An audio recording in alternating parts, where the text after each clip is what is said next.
O líder do grupo Wagner, Yevgeny Prigozhin, se pronunciou pela primeira vez desde o início do conflito com a Rússia. Abre aspas, evitamos um banho de sangue, fecha aspas, disse na segunda-feira por meio de seu canal oficial no Telegram. Segundo Prigozhin, um nome difícil de se falar, né? Ele aceitou o acordo de cessar fogo com o presidente Vladimir Putin. Também, abre aspas, para evitar a destruição do Wagner, fecha aspas. Desde o fim do conflito não se sabe a localização exata de Prigozhin. Paulo Figueiredo, primeiramente você hoje para os comentários. Esse é um assunto longo, né? Porque a gente tem que contextualizar, nem sempre as pessoas não estão entendendo nada. O que é esse negócio de Prigozhin? Prigozhin, né? Difícil saber qual é a pronúncia certa em russo, mas ninguém sabe o que é isso que está acontecendo. Só que no final dessa semana, na sexta-feira e no sábado, a Rússia teve verdadeiramente uma insurreição. A Rússia teve verdadeiramente atos golpistas. E não pense que quando eu não falo de atos golpistas, você deve estar imaginando, por causa do que diz o Alexandre ou que diz a Rede Globo, que atos golpistas são um monte de tia do Zap, né, enroladas na bandeira, que foram lá protestar na frente dos quartéis na Rússia. Não foi nada disso que aconteceu. Foram verdadeiros atos golpistas. Então, quem é Prigozhin? Quem é Wagner Group, né? Wagner Group é um grupo de mercenários russos que têm uma atuação no mundo inteiro, tá? Tem uma atuação grande na Síria, tem uma atuação grande na África, tem uma atuação grande. Acreditem se quiser, o Wagner Group foi enviado pelo Putin para garantir segurança e operar alguns equipamentos na nossa vizinha Venezuela. Então, o Wagner Group era, até semana passada, um grupo de mercenários do Vladimir Putin que fazia missões que o exército regular russo, as forças armadas regulares russas, não faziam. Desde o início da guerra da Ucrânia, o Wagner Group tem sido muito usado no conflito. Ele foi usado na Crimeia, mas tem sido muito usado no conflito desde a segunda invasão da Ucrânia, né? A primeira foi a da Crimeia, e agora a gente está na segunda invasão da Ucrânia, que é essa guerra que a gente está vivendo agora. Desde essa segunda invasão, o Wagner Group tem sido usado a todo momento, inclusive como uma espécie de bucha de canhão do Putin. Como é que significa? Eles pegaram um monte de gente, inclusive tiraram pessoas das prisões russas com a promessa de perdão e mandaram eles de bucha de canhão na guerra da Ucrânia. Só que a guerra da Ucrânia não vai bem para a Rússia, se você não percebeu, a guerra da Ucrânia não vai nada bem para a Rússia. A gente está aí há 1 ano e meio, a Rússia ocupou um pedaço da Ucrânia, mas nem de longe conseguiu atingir o que esperavam. Vem a um custo de vida gigantesco. As pessoas já estão falando em alguma coisa perto de 300 mil baixas do lado dos russos. A Ucrânia tem 1/5 disso em termos de baixas. Muitos já falam em 150 mil mortos na Rússia. A gente não tem certeza desses números, alguns parecem um pouco exagerados. Quase toda a munição russa foi esgotada, perderam mais de 3 mil blindados, não sei quantos helicópteros, todo o equipamento e o exército russo que não tem sido reposto tem sido destruído na guerra sem uma vitória, uma ocupação significativa. E aí começa o jogo de empurra, né? O Prigozhin, que é o do Wagner Group, culpa a defesa, as forças armadas regulares russas, inclusive o Sergei Shoigu, que é o ministro da defesa russo, e o Sergei Shoigu culpa o Prigozhin pelos não avanços que o Wagner Group não está entregando.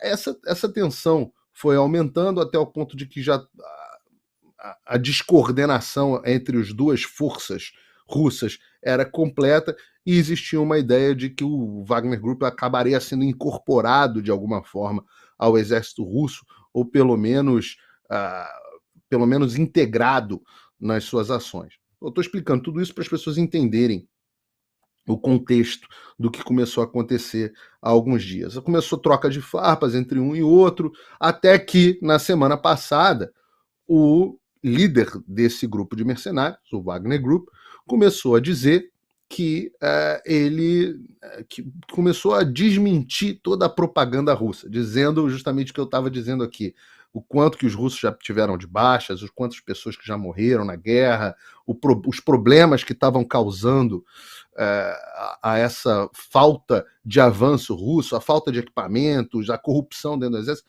sentou, jogou no ventilador. Como resposta a isso, e aí a gente nunca sabe o que é propaganda e o que é verdade, parece que as Forças Armadas regulares russas bombardearam uma base do Wagner Group. Então olha a bagunça que começou a ficar. As Forças Armadas russas começaram a lutar contra, não mais os ucranianos, mas os mercenários que trabalhavam para a própria Rússia. E aí fedeu. Aí o Prigozhin, o líder do Wagner Group, começou a falar que ia marchar para a Rússia e ia promover um golpe de Estado. E assim ele fez. Começou a marchar para a Rússia, tomou algumas cidades importantes, fábricas russas, e chegou a 200 quilômetros de Moscou. Quando chegou a 200 quilômetros de Moscou, e aí eu não sei se ele realmente planejava um golpe de Estado, mas naquele momento a Rússia estava numa guerra civil, de fato, não houve tiro, mas num caminho de insurreição. Até que o Alexander Lukashenko, que é o ditador da Bielorrússia, que é amigo do Putin, foi lá colocado pelo Putin, mediou um acordo entre o Prigozhin e o Putin, onde o Prigozhin seria exilado na Bielorrússia, os mercenários que participaram do golpe foram todos perdoados e a vida seguiria. E eu posso falar um pouco sobre quais são as consequências dessa história. Agora há pouco, o Putin já está dizendo que não é bem assim, que o acordo que ele fez não é bem esse e que os culpados serão, sim, punidos. E claro que você fazer acordo com Vladimir Putin ou acordo com Alexandre de Moraes no dia 11 de setembro, dia 10 de setembro, ele não vale de absolutamente nada. Acordo só vale quando você acha que a outra parte vai cumprir, ou ela tem interesse de cumprir, ou ela tem necessidade de cumprir. Então, no final das contas, eu posso falar um pouco aqui das consequências, mas queria dar a oportunidade aí dos meus colegas comentarem, porque ainda tem umas certas consequências geopolíticas interessantes nesse assunto. Peraí! Desculpe interromper esse vídeo, mas é que eu continuo censurado pelo STF. Além deles cancelarem o meu passaporte, congelarem todas as minhas contas bancárias e bloquearem as minhas redes, agora eles também querem proibir os meus vídeos no Brasil. Você pode continuar me acompanhando seguindo o meu segundo canal, que é o canal de cortes. Mas melhor ainda é se inscrever no meu canal do Rumble, que é o concorrente do YouTube que não cumpre essa censura. E se quiser ter acesso a todas as minhas postagens para sempre, deve se inscrever no meu Locals, que funciona de uma forma parecida com o Facebook ou o Twitter. Todos os links estão aqui na descrição. Entra lá, senão você vai ficar desinformado e aí eles vão vencer. Eu vou concordar aqui parcialmente com o Márcio Lab no que ele fala a respeito de que é muito difícil você saber de fato o que está acontecendo na guerra com a Rússia, porque os russos são muito bons no que se chamava, eles já foram melhores, mas eles são muito bons no que se chamava de desinformação, que é você informar algo falso com um objetivo estratégico. E os russos são muito bons nisso. E são bons dos dois lados, então a gente nunca sabe exatamente o que está acontecendo. Mas nós conseguimos, com o tempo, verificar alguns fatos, né? Basta ver o seguinte: segundo os russos, sequer há uma guerra na Ucrânia. Eles sequer teriam invadido a Ucrânia. Mas há algumas coisas que nós podemos chegar com certas conclusões que nós podemos chegar hoje em dia. Antigamente, Márcio, no início da guerra, realmente as pessoas tinham a impressão de que a Rússia era uma grande força militar. Essa era uma impressão relevante. Por quê? Porque olhavam o número de equipamentos que eles tinham, olhavam a qualidade tecnológica dos equipamentos, olhavam os desfiles russos, etc., a famosa desinformação russa. E eles sempre pareceram muito mais fortes do que eles acabaram se mostrando. De forma que hoje em dia, não conheço nenhum analista militar que considere que os russos tinham de fato, ou tenham de fato, a possibilidade de ganhar facilmente a guerra na Ucrânia ou de arrasar a Ucrânia. Na verdade, a tática que eles têm usado tem sido a de efetivamente arrasar, e não de ocupar. As cidades, a região do Donbass está completamente destruída, né? A Ucrânia vai demorar 50 anos para reconstruir depois do que os russos fizeram. O fato é que, para o lado russo, essa guerra não foi boa, porque ela expôs muitas coisas, muitas realidades. A primeira delas é que a corrupção na Rússia é tão grande que boa parte do armamento que os russos achavam que tinham, eles não tinham, porque eles tinham superfaturado.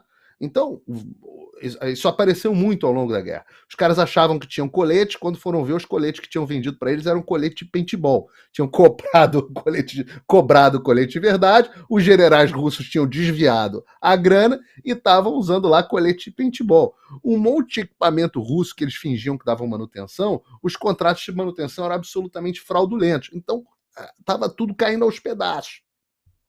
Quando você foi ver, do ponto de vista de armamento tradicional, que é separado do nuclear, porque ninguém imagina que vá-se de fato usar armamento nuclear nessa guerra, do ponto de vista de armamento convencional, a Rússia se mostrou um exército muito ruim, muito mal preparado. Também se mostrou um exército muito mal preparado do ponto de vista de doutrina. Como a Rússia não disputava, não entrava num conflito efetivo há bastante tempo, só aquelas ações meio fajutas na Síria, aliás, com muito pouca precisão, e tiveram dificuldade, inclusive, de garantir o governo do Al-Assad na Síria, eles não sabem lutar uma guerra moderna. Como isso foi confrontado com uma Ucrânia recebendo do Ocidente uma quantidade brutal de armamento, recursos e doutrina, os Estados Unidos treinam forças de insurgência da Ucrânia desde 2015, ou seja, passaram 6, 7 anos até a nova invasão russa, treinando as forças ucranianas. Hoje você tem um efetivo de quase 100 mil homens ucranianos sendo treinados. Então, o que aconteceu foi que os equipamentos militares russos, como eu disse, o que tinha, boa parte foram destruídos, os armamentos e as munições foram sendo depletados, o número de baixas é absolutamente avassalador, os russos perderam, em termos de vida humana, perderam muito mais do que os americanos perderam em 20 anos no Afeganistão, ou até na Guerra do Vietnã. Então, esse foi um conflito muito caro para a Rússia, e vai indo muito mal para a Rússia até agora. Não há quase analista algum que eu conheça ou que eu tenha ouvido falar que diga que esse não é um conflito desastroso para a Rússia. Ô Paulo, posso fazer uma pergunta aqui? Claro. Você acha que é risco zero deles usarem arma atômica na Ucrânia? Eu não acho que é risco zero, porque é difícil ter risco zero. Mas eu acho que é uma situação onde há muito pouco a ser ganhado ou ganho por eles, caso eles utilizem armas nucleares. Muitas pessoas falam nas armas nucleares táticas, né, que são armas nucleares, mas com uma potência baixa, que são utilizadas apenas para você vencer forças inimigas. O Putin tem muito pouco a ganhar utilizando isso. O que o Trump, por exemplo, dizia? O que o Trump queria no início desse conflito, antes desse conflito acontecer? O Trump vai à União Europeia e diz para eles o seguinte: olha, vocês precisam cortar a dependência energética de vocês da Rússia, começar a produzir energia vocês mesmos e aumentar os gastos militares de vocês para que eu pare de bancar a segurança na Europa e possa focar os gastos militares no Pacífico. O Trump foi muito famoso numa reunião da OTAN em dizer isso. E aí ficaram rindo dele, a imprensa fez uma chacota danada. Quando o Putin invade a Ucrânia, o que ele conseguiu de fato?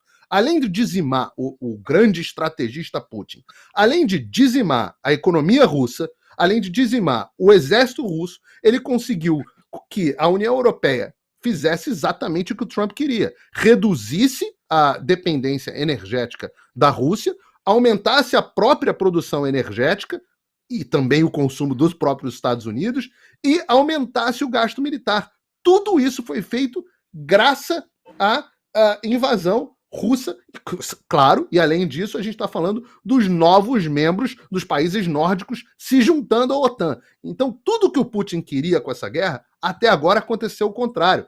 Ele de fato precisa arrumar um jeito de sair de lá. O problema é que ele não tem, nesse momento, nenhuma saída honrosa.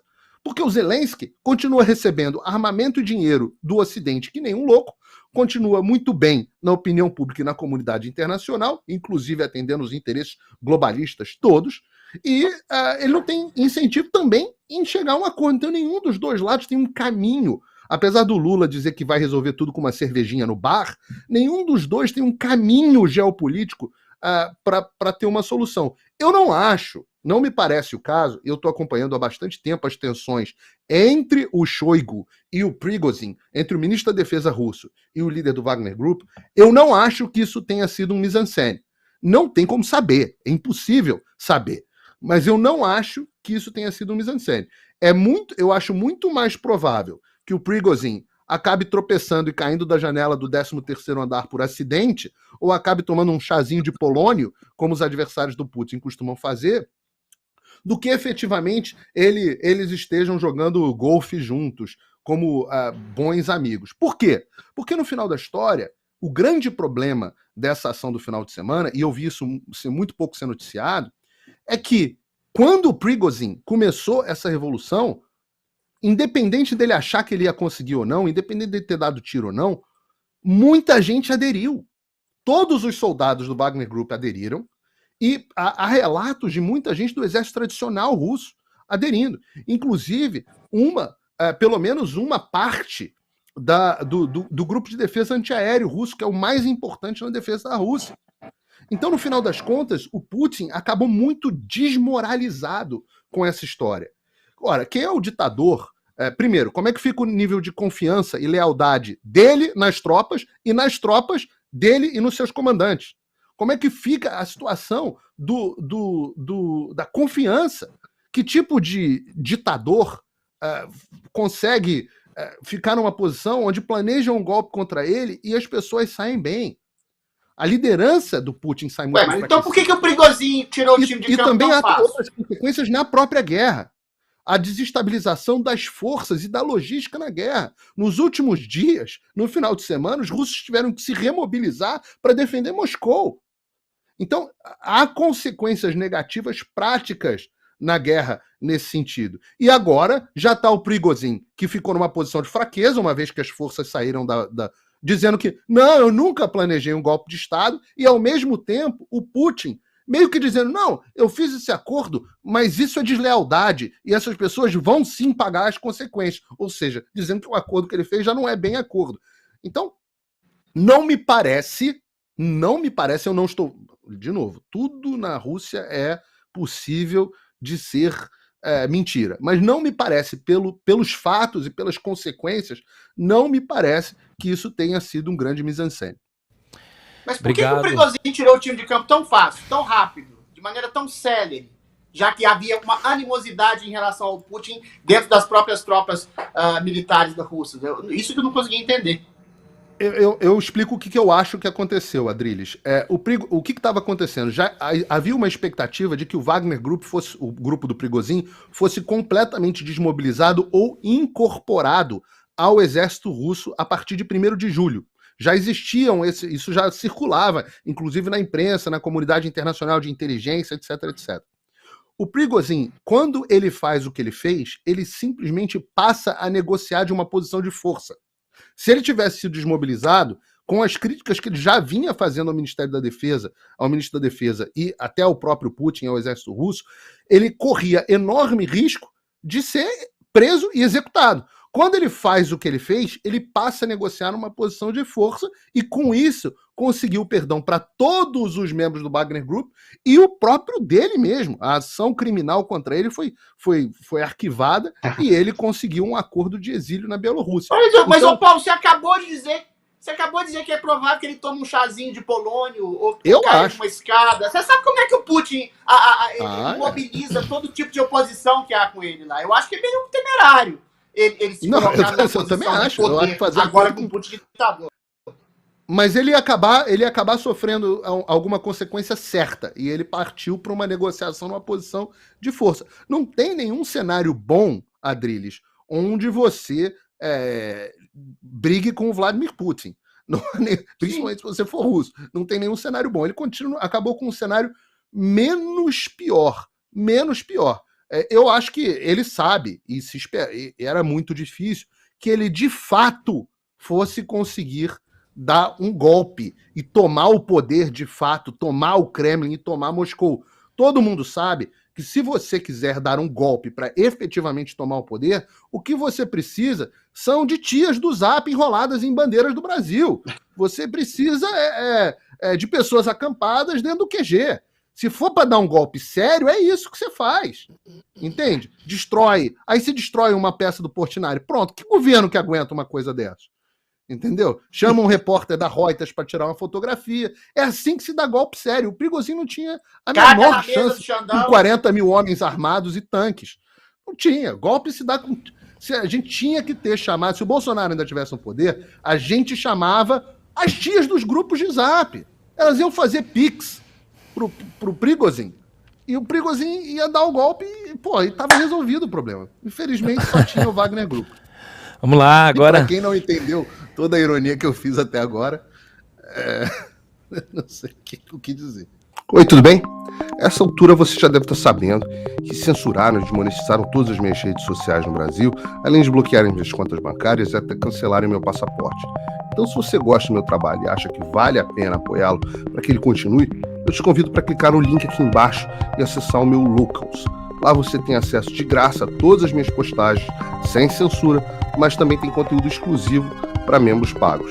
E membros premium podem, inclusive, trocar mensagens comigo, além de outros benefícios.